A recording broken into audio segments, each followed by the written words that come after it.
안녕하세요. 솔토리입니다. 이번 영상에서는 신들린 바이올린 파트 3를 읽어드리도록 하겠습니다. 아직 파트 1과 파트 2를 못 들으신 분들은 파트 1과 파트 2를 먼저 들어주시고 이 영상을 봐주시기 바랍니다. 그럼 시작하겠습니다. 그래요. 그래야 그 사람과 둘만 남을 수 있으니까. 지금 무슨 말을 하는 거죠? 도대체 누굴 말하는 거예요? 크리스틴이 흥분한 목소리로 물었다. 난 당신만을 위해 노래해요. 난 오늘 밤 당신에게 내 영혼을 바쳤어요. 난 죽었어요. 라고 말한 남자 말이에요. 크리스틴은 연약한 몸에서 나오는 힘이라고는 믿어지지 않을 정도로 라울의 팔을 힘껏 움켜쥐었다. 문 밖에서 듣고 있었던 거예요? 그래요. 당신을 사랑하니까. 전부 들었어요. 뭘 들었죠? 이상할 정도로 차분해진 크리스틴이 라울의 팔을 놓았다. 그 남자가 당신에게 그러더군요.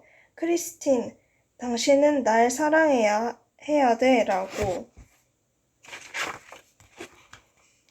그 말을 듣자 크리스틴의 얼굴이 창백하게 변하고 눈 주위가 어두워졌으며 기절이라도 할 것처럼 비틀거렸다.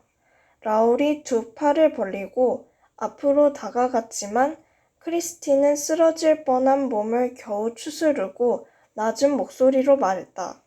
계속해요. 들은 걸 전부 말해요. 라울은 이해하지도 못한 채 대답했다. 당신이 영혼을 바쳤다고 하니까 그 남자가 당신의 영혼은 아름다워. 그리고 고맙군. 그 어떤 황제도 이런 선물을 받지 못했을 거야. 오늘 밤에는 천사들도 눈물을 흘렸지. 라고 말하더군요. 크리스틴은 형언할 수 없는 감정을 느끼며 가슴으로 손을 가져갔다. 그녀는 미친 사람처럼 뚫어져라 앞을 쳐다보았다. 라울은 공포에 사로잡혔다. 갑자기 크리스틴의 눈가가 촉촉해지더니 두 개의 진주 같은 커다란 눈물방울이 상아빛 뺨으로 흘러내렸다. 크리스틴!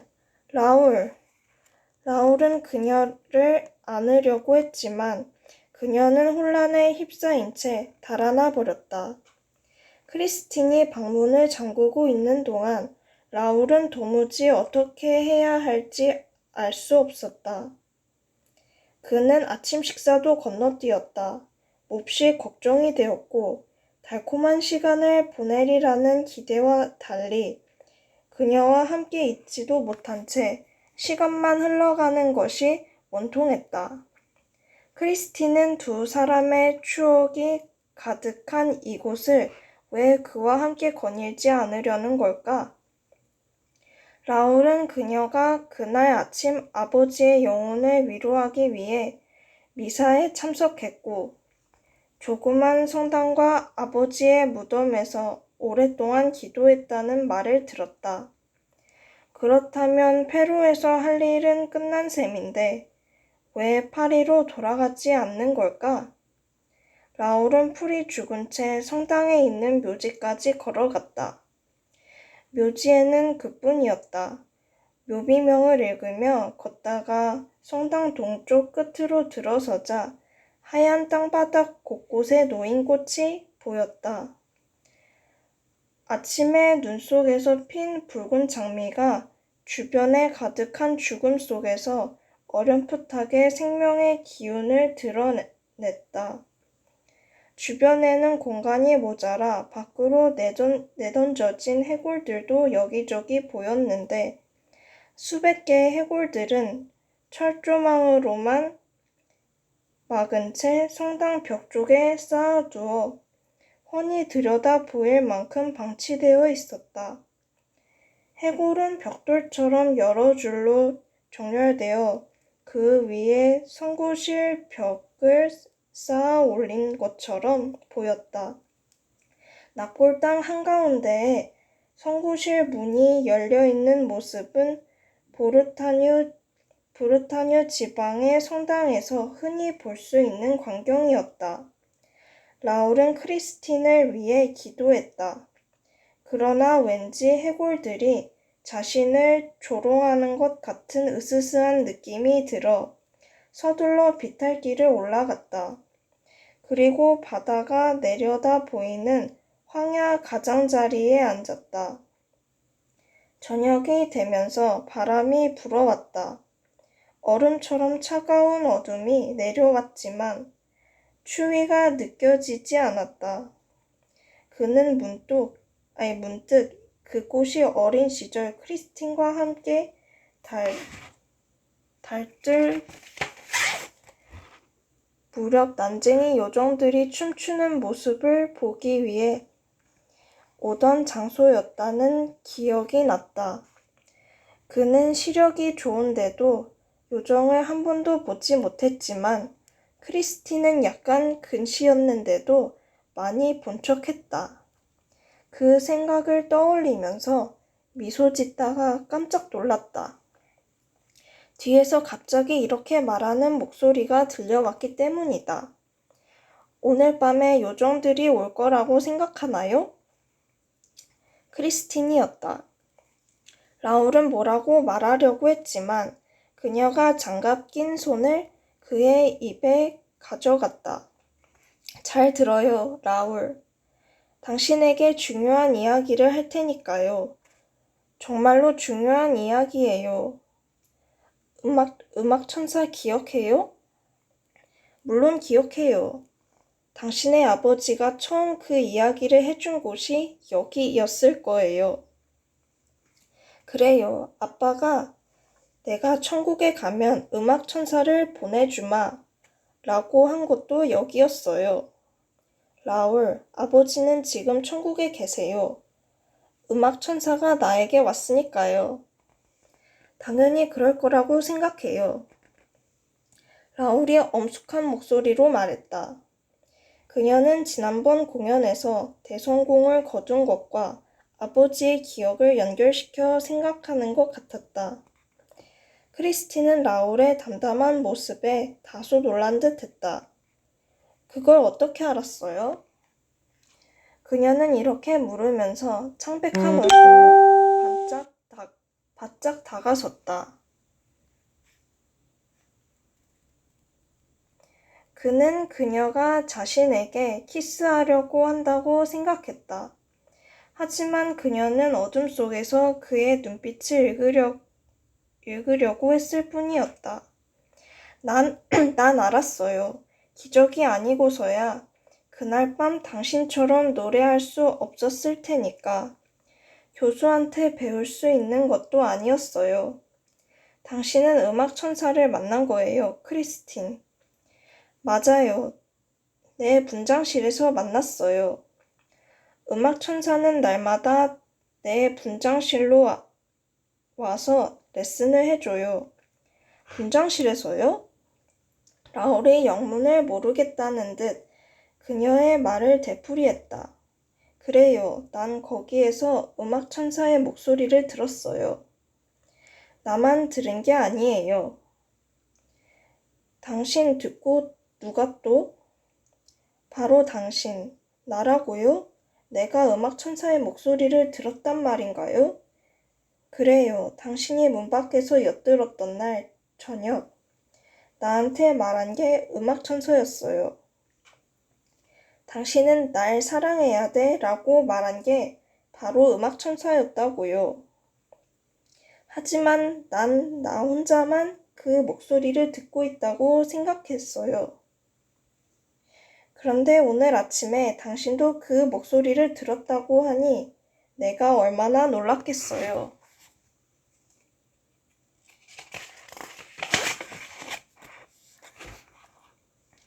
라울은 웃음을 터뜨렸다. 쏟아지는 달빛이 두 젊은이를 감쌌다. 크리스틴이 적대적으로 변했다. 평소 부드러운 그녀의 눈동자가 이글이글 불타올랐다. 왜 웃는 거죠? 당신도 들었다고 하지 않았나요? 글쎄요. 라울은 크리스틴의 단호한 태도에 혼란스러워지기 시작했다. 당신 정말 라울인가요? 내 어릴 적 친구, 그리고 내 아버지의 친구 맞냐고요. 당신 그동안 변했군요. 도대체 무슨 생각을 하는 거죠? 샤니 자장님, 난 정숙한 여자예요. 분장실에 남자를 들인 채 문을 잠그지 않는다고요. 당신이 문을 열어봤다면 안에 아무도 없다는 걸 알았을 거예요. 그건 그래요. 당신이 가고 나서 문을 열었더니 아무도 없었으니까. 그것 봐요. 이제 알겠어요? 라울은 용기를 쥐어짰다. 크리스틴, 난 누군가 당신에게 장난을 치고 있다고 생각해요. 그녀는 비명을 지르더니 달리기 시작했다. 라울이 쫓아갔지만 그녀는 화가 난 목소리로 소리쳤다. 저리 가요, 저리 가. 그러고는 사라져버렸다. 라울은 지치고 슬프고 풀이 죽은 채 여관으로 돌아왔다. 크리스틴은 저녁을 먹지 않겠다고 말하고 방으로 들어갔다고 했다. 라울은 침울한 기분으로 혼자 저녁을 먹었다. 식사를 마치고 방으로 가서 책을 읽으려다 잠자리에 들었다. 옆방에서는 아무 소리도 들리지 않았다. 시간은 더디게 흘러갔다. 라울은 11시 30분경 옆방에서 살금살금 움직이는 소리를 확실하게 들었다. 크리스틴은 잠든 게 아니었다. 라울은 소리내지 않으려고 조심하면서 옷을 입고 기다렸다. 하지만 무엇을 기다린단 말인가? 크리스틴의 방에서 문이 천천히 움직이는 소리가 들리자 그의 가슴이 뛰기 시작했다. 모든 사람이 잠든 이렇게 밤늦은 시간에 도대체 어디 가려는 걸까? 라울은 방문이 조심스럽게 열리고 하얀 형체가 달빛을 받으며 복도를 빠져나가는 모습을 보았다. 그녀는 계단으로 내려갔고 그는 위쪽 난간에 몸을 기댄 채 서 있었다. 갑자기 두 사람이 빠르게 이야기하는 소리가 들렸다. 라울은 열쇠 잃어버리지 마세요. 라는 한마디를 알아들을 수 있었다. 여관 여주인의 목소리였다. 바다로 난 문이 열렸다. 닫히더니 조용해졌다. 라울은 방으로 달려가 창문을 열었다. 크리스틴의 하얀 형체가 텅 빈 부두에 서 있었다. 석양이라는 여관의 2층은 그다지 높지 않은 데다 벽 가까이로 나뭇가지가 뻗어 있어서 라울은 여주인 모르게 나무를 타고 내려갔다. 따라서 여주인은 다음날 아침 라울이 반쯤 일어서 거의 죽은 것 같은 상태로 실려오자 깜짝 놀랄 수밖에 없었다. 사람들의 말로는 그가 성당의 높은 제단으로 올라가는 계단에 대자로 뻗은 채 발견되었다고 한다. 여주인은 곧바로 크리스틴에게 달려가 알렸다.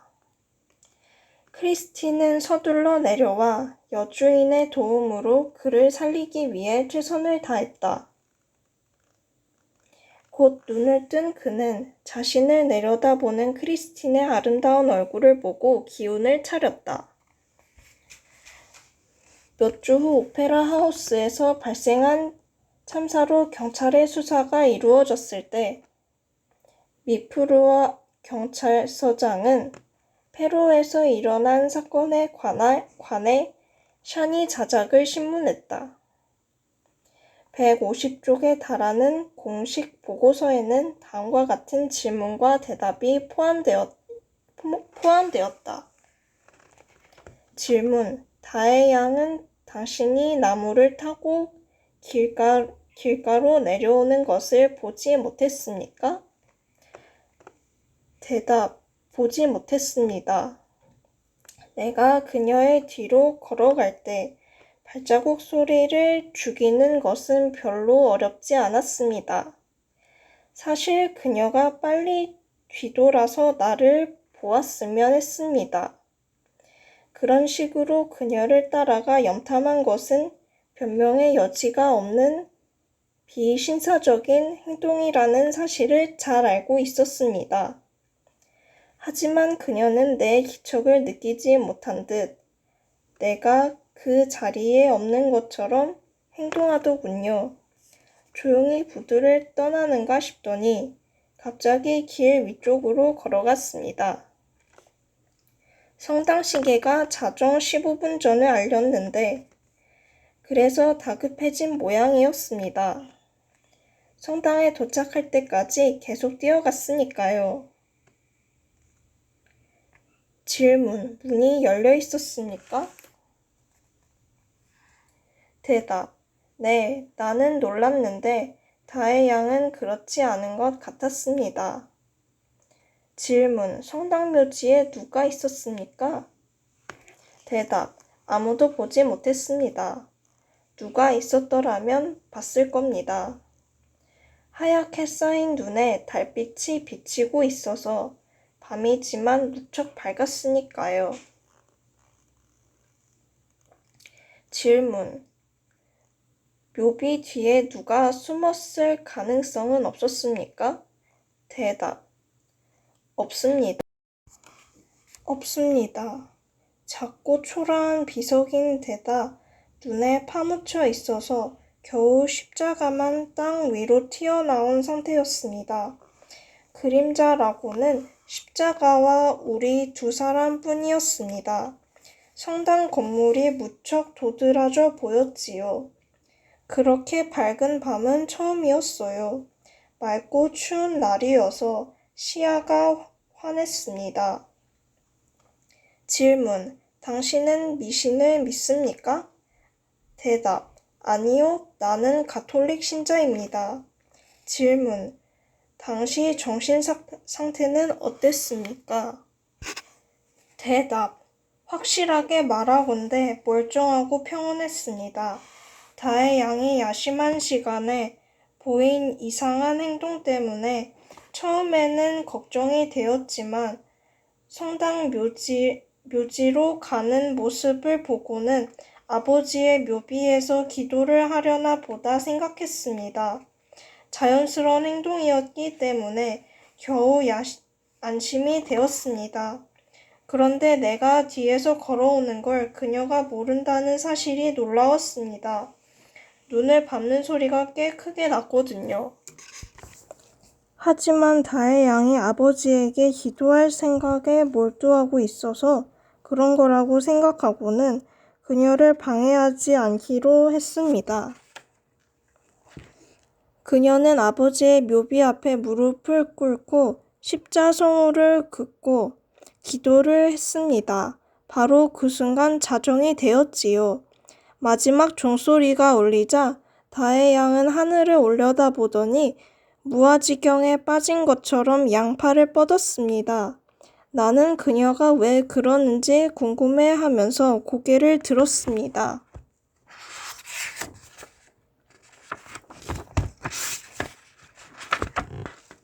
그때 어디선가 음악을 연주하는 소리가 들렸습니다. 주변을 이리저리 살폈지만 음악은 분명 보이지 않는 어떤 존재가 연주하는 느낌이었습니다.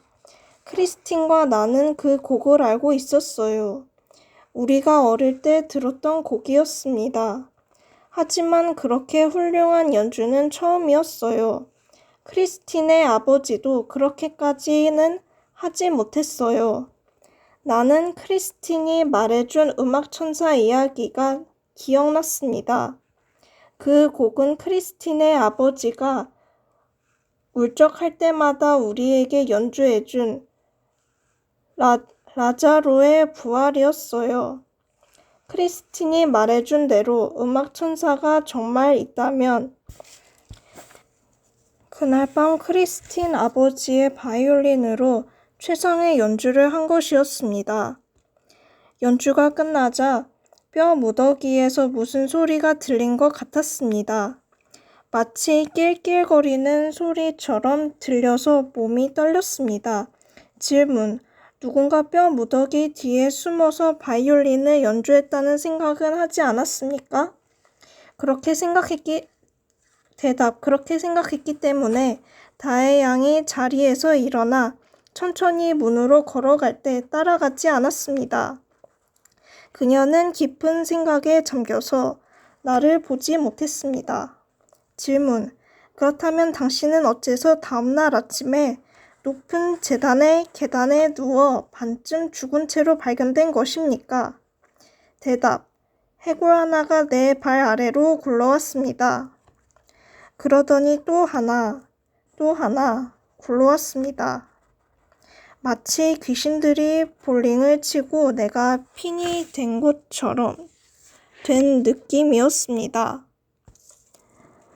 숨어서 바이올린을 연주하던 사람이 잘못 움직여서 해골 무더기의 균형이 무너진 거라는 생각이 들었기 때문입니다. 들었지요.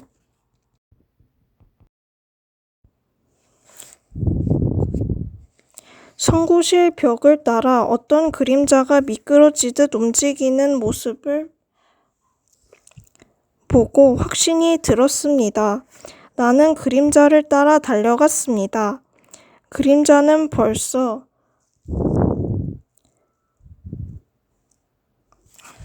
문을 열고 성당으로 들어가더군요. 하지만 제가 그림자보다 빨랐습니다.